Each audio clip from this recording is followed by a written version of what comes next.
Want to know how to stop being emotionally stuck in your real estate business? Hi, I'm Mangum, founder of Jamm Coaching and Training, but more importantly, your real estate coach, and that would be the topic of today's edition of Sell to Serve. The last several video blogs have been about seller motivation, and I had an agent comment to me about, hey, will you do something for my motivation? So I decided yes. So the next two videos are going to be about your motivation and how to get that engine running.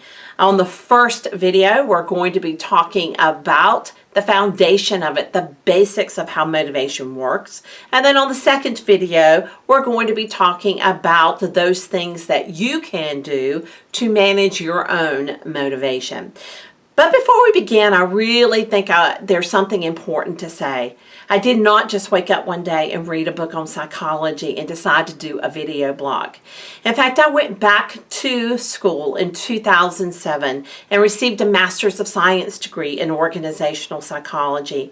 My thesis was on the personality traits of successful real estate agents.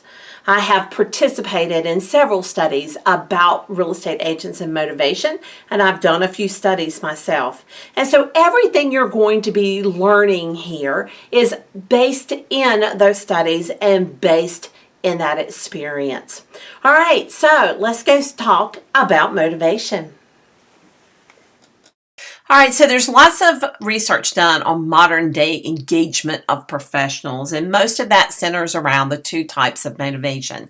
There's internal motivation and there's external. We're going to talk about external first, and you may recognize it as contest, money, anything where someone from the outside is trying to influence behavior with some type of carrot. You know, if you hear carrot and stick, which is an old term, those are external. Those are forces coming from someone outside. So unfortunately, what researchers have found is that although it may motivate us for a period of time, it is not long lasting, that we will go back to our original level of motivation.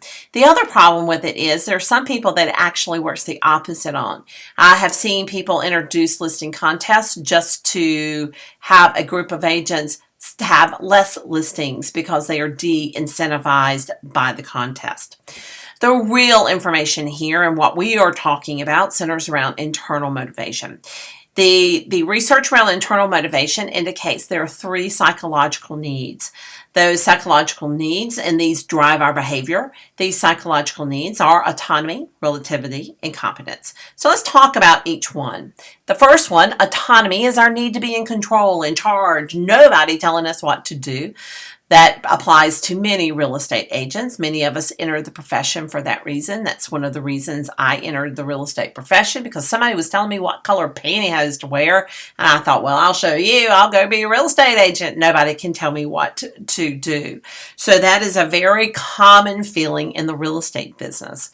Next is relativity. That is our need to have importance, to believe that what we are doing is important to someone, to belong to a group, to care about what is happening with ourselves, our professions, and how we are influencing people's lives.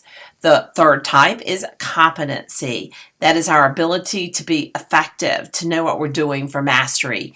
And that is really hard for real estate agents because the pool of information in our profession is just huge. I don't know of anybody who knows it all. And if somebody did know it all, it would change. And there you would be starting to learn all over again.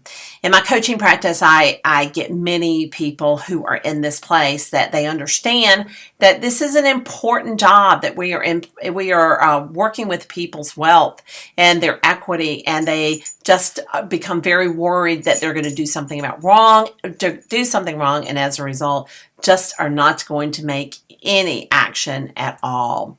Now, these three psychological needs are not necessarily equal. They don't necessarily live equally within us. Sometimes autonomy might be strong, and the next moment relativity is very little, where competence might be big.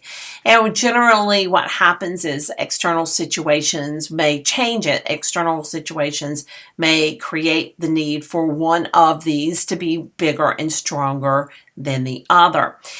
So what we're going to do here is we're going to take each one of these psychological needs and we're going to start talking about what specific actions that you can do to manipulate each of these psychological needs and make them work to your benefit. And the great news is you can manipulate them yourselves.